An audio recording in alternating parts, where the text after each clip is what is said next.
Hello बच्चों, आज हम सभी क्लास 10th का जो मैथमेटिक्स का जो चौथा चैप्टर है द्विघात समीकरण, आज हम इसी का बेसिक बताने वाले हैं। हम शुरू से लगातार आपके पाठ से पहला पाठ, दूसरा पाठ, तीसरा पाठ हमने इसका बेसिक और प्लस में इसके ऑब्जेक्टिव क्वेश्चंस करवा चुका है। ठीक है, तो आप प्लीज और आपसे रिक्वेस्ट है कि आप उन सभी वीडियो को देखिए। ठीक है, आपका कम समय में हम 10वीं का सिलेबस खत्म करेंगे और आप इतने सक्षम हो जाएंगे कि आप 80 प्लस ला सकते हैं अपने एग्जाम में। ठीक है, तो चलिए सुनिएगा ध्यान से। द्विघात समीकरण जो हमारा चौथा चैप्टर है, आज हम उसी का बेसिक बताने वाले हैं। पूरी की पूरी वीडियो देखिएगा अंत तक से, आपको भरपूर मजा आएगा बच्चे। तो चलिए सुनते हैं। तो हमने यहां पर लिखा कि द्विघात समीकरण का जो व्यापक रूप होता है ना, वो होता है आपका ax square plus bx plus c बराबर 0। तो पहला क्वेश्चन से ये बनता है कि द्विघात समीकरण का व्यापक रूप बता दो, तो ax square plus bx plus c बराबर 0। ये 1 मार्क्स का क्वेश्चन बनता है ये आपका। ठीक है, फिर से मैं बोल रहा हूं, द्विघात समीकरण का व्यापक रूप बताओ, ax square plus bx plus c बराबर 0। ठीक है, जहां पर आपको यह बताना है कि a का जो मान होना चाहिए वो 0 के बराबर नहीं होना चाहिए। मैं फिर बोलूंगा, अगर 0 के बराबर हो जाए भी तो कौन सा बड़ा पाप हो जाएगा?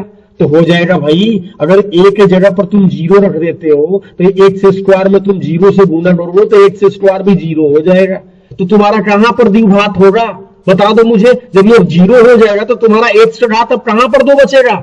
इसलिए a का मान 0 के बराबर नहीं होना चाहिए। ठीक है ना। और ए बी सी ये तीनों संख्याएं कैसी संख्याएं होनी चाहिए? तो ये तीनों में तीनों वास्तविक संख्याएं होनी चाहिए। अब तुमको दिमाग में रखना पड़ेगा भाई कि वास्तविक संख्याएं कहते किसे हैं। मैं पूछ रहा हूं तुमको, बताओ तो वास्तविक संख्याएं किसे कहते हैं? बताओ मुझे, वास्तविक संख्या की परिभाषा क्या होती है? तो सुन लो, आप अगर बोल दिए हो तो अच्छी बात है, अगर आप ना जानते हो तो अब की बार जान लीजिए। अब फिर से लास्ट बार बता रहा हूं आपको, वास्तविक संख्या की परिभाषा होती है कि परिमेय और अपरिमेय संख्याओं के संग्रह को वास्तविक संख्याएं कहते हैं। इतना नॉलेज होना चाहिए आपको। ठीक है ना। कोई वास्तविक संख्या बोल रहे और आपको पता ही नहीं है कौन सी वास्तविक संख्या होती है, किसे कहते हैं वास्तविक संख्या? तो वास्तविक संख्या में जो होती है परिमेय भी आती है और अपरिमेय भी आती है, यानी कि परिमेय और अपरिमेय संख्याओं के संग्रह को वास्तविक संख्याएं कहते हैं। दोबारा आपको भूलना नहीं है। ठीक है ना, आगे बढ़ जाते हैं। अब चलो, अब कभी कभी आपसे ये प्रश्न पूछे जाते हैं कि क्या ये द्विघात समीकरण है? ठीक है, तो देखो भाई, हमने तो यहां पर सही का चिन्ह लगा दिया, यानी हमने आपको क्या बताया? हमने आपको बताया कि ये द्विघात समीकरण है, इसमें x का अधिकतम घात देखो 2 है, तो है भैया द्विघात समीकरण। यहां पर भी देखो x का अधिकतम घात 2 है, ये भी द्विघात समीकरण है। यहां पर देखो 3x माइनस एक्स स्क्वायर बराबर में एक्स स्क्वायर प्लस में 5। ठीक है ना। यहां पर तुमको थोड़ा सा ध्यान देना होगा, नहीं तो सब गड़बड़ हो जाएगा। आराम से मैं बता रहा हूं, जरा सुनना ध्यान से। अगर यहां पर ये माइनस एक्स स्क्वायर है और ये बराबर के उधर चला गया, तो ये माइनस में है तो उधर चला जाएगा तो प्लस में हो जाएगा, तो हो जाएगा तुम्हारा 2x स्क्वायर। अगर इसी प्रश्न तुम ऐसे लिखते, देखो 3x माइनस एक्स स्क्वायर बराबर में लिखा हुआ है एक्स स्क्वायर प्लस 5, ऐसे रहता, और यहां पर माइनस ना होगा प्लस होता, तो जानते हो क्या हो जाता? ये एक्स स्क्वायर और ये एक्स स्क्वायर कट जाता और यहां पर 3x होता बराबर में 5 होता। तो बताओ यहां पर द्विघात हो पाता क्या? द्विघात हो दिखाई देगा तुमको? एक्स का घात अधिकतम 2 इसमें दिखाई दे रहा है, यहां पर नहीं ना। यहां पर जो है आपका माइनस में एक्स स्क्वायर है, अगर ये उधर चला जाता है बराबर की उधर दूसरी ओर, तो ये माइनस में तो उधर प्लस हो जाएगा, तो 2x स्क्वायर हो जाएगा, तब तो हमारा एक्स का घात अधिकतम 2 बचेगा ही। इसलिए यह द्विघात समीकरण है। ठीक है, यहां पर ध्यान दे देना, x प्लस 2 का पावर, x प्लस 2 का होल स्क्वायर दिया हुआ है, इन बराबर में 2 इंटू एक्स स्क्वायर माइनस 5।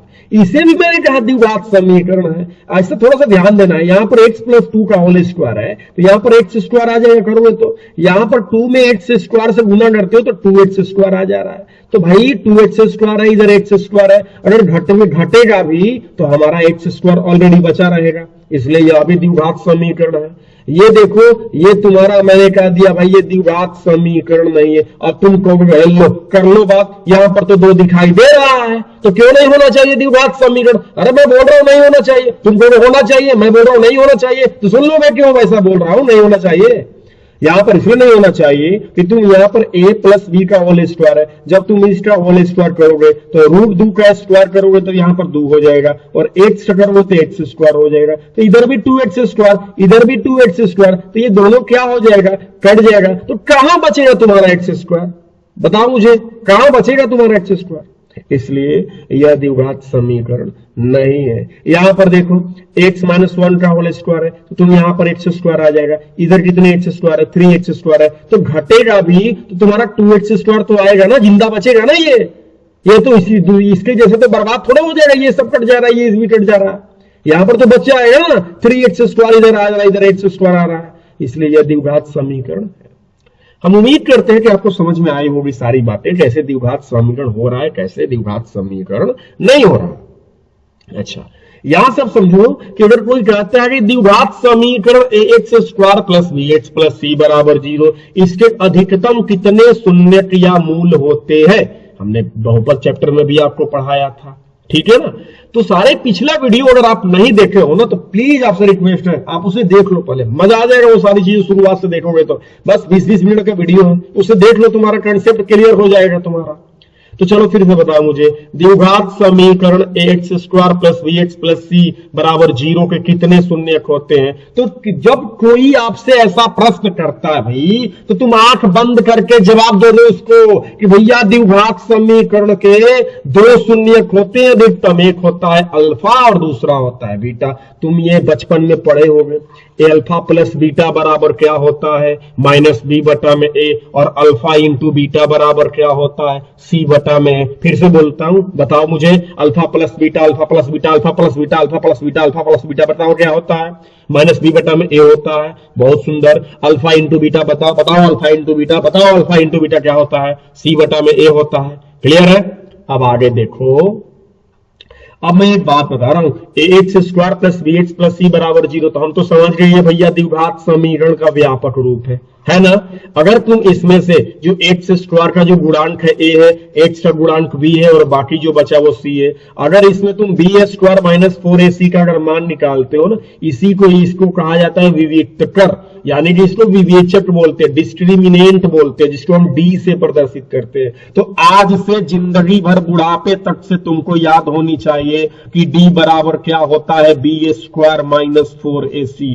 बिल्कुल, अगर आप इसे याद कर लेते हैं तो आप इसके सवालों को इस तरह से चुटकियों में आप बना सकते हैं। ऐसे ऐसे आपको क्वेश्चंस मिलेंगे ना, जो आप देखते ही आप इसका आंसर बता सकते हैं। बस मेरी से इतनी बात जान जाइए, विविक्तकर या विवेचक यानी डी बराबर सूत्र याद कर लीजिए, बी स्क्वायर माइनस 4ac।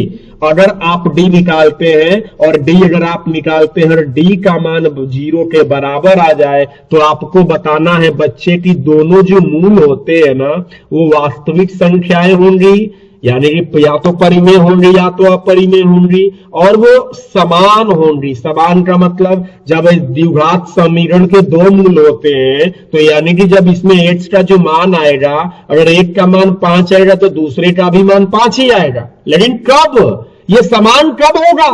जब तुम्हारा d बराबर होगा 0 के। तो तुमसे पूछे जाएंगे एक नंबर में प्रश्न ना, कि अगर d बराबर 0 हो तो दोनों शून्यक कैसे होते हैं, दोनों शून्यकों की प्रकृति कैसी होती है? तो भाई दोनों शून्यक वास्तविक होते हैं, और वो दोनों के दोनों क्या होते हैं? समान होते हैं। फिर से बोल रहा हूं, कब समान होते हैं? द्विघात समीकरण के दोनों शून्यक समान कब होते हैं? जब d बराबर 0 हो। बिल्कुल सही है।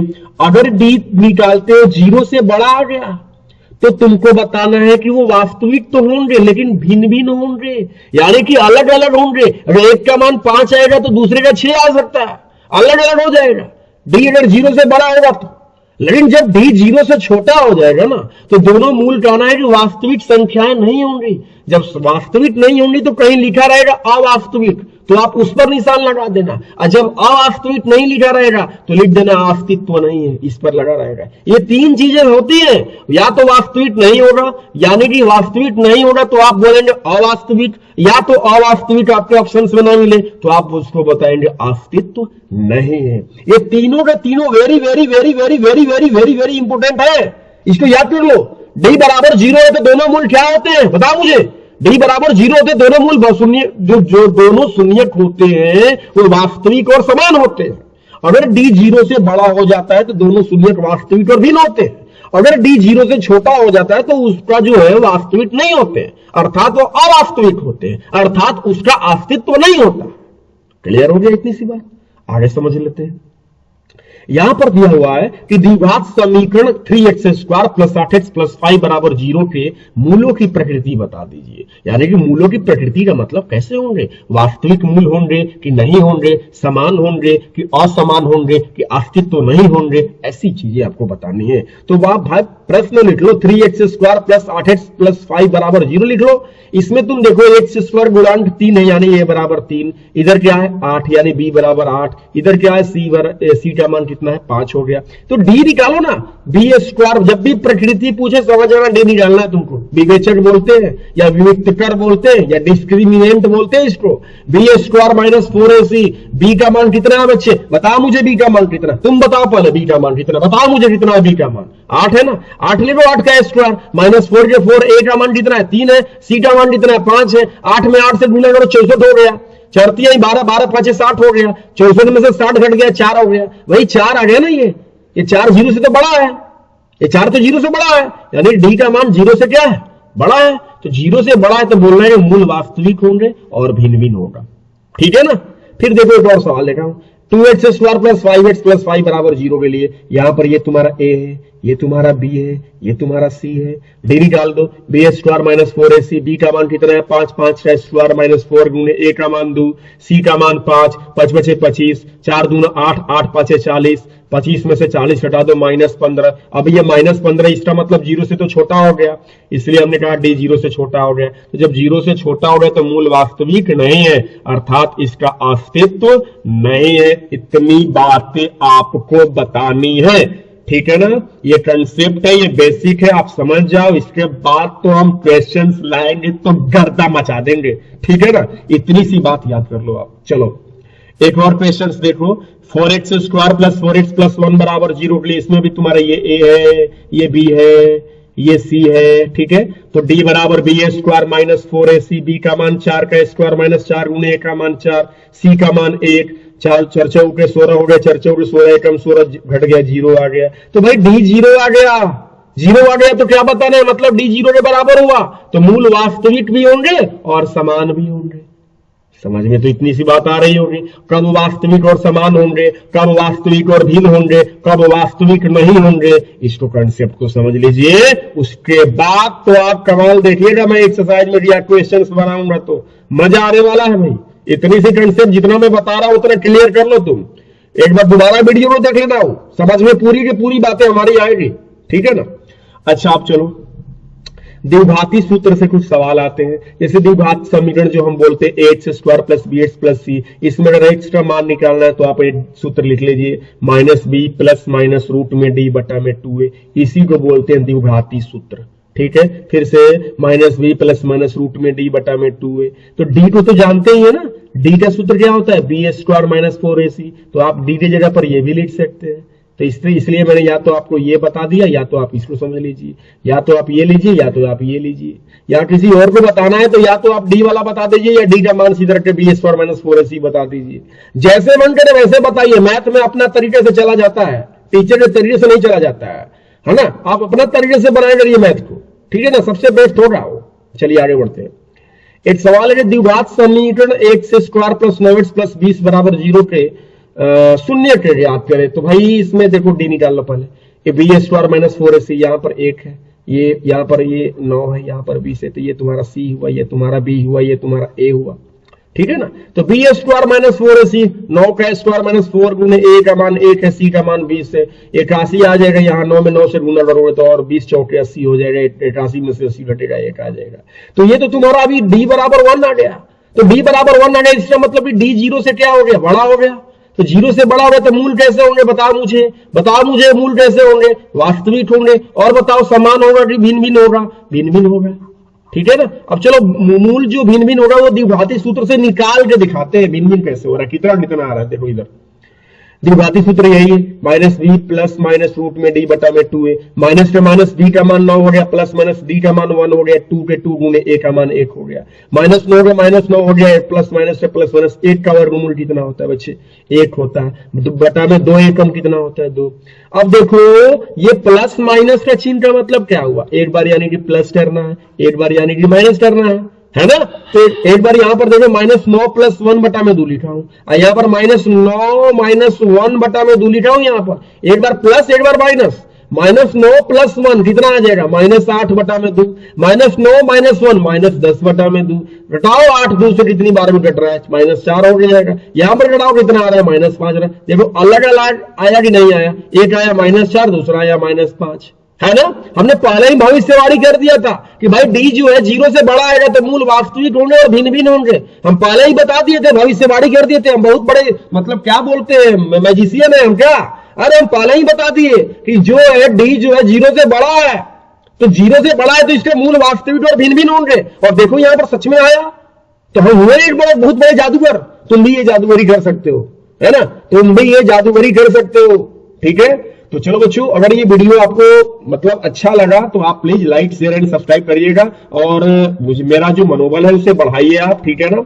और एक और चीज है कि ये जो अभी रहा बेसिक रहा, इसका हम अगले जो वीडियो में इसके सारे क्वेश्चंस लाने वाले हैं, इसलिए आप इस वीडियो को ठीक ढंग से दोबारा देख लीजिए, तीबारा देख लीजिए, कंसेप्ट क्लियर कर लीजिए, उसके बाद तो हम गर्दा मचाने वाले हैं अगले वीडियो में, ठीक है। धन्यवाद।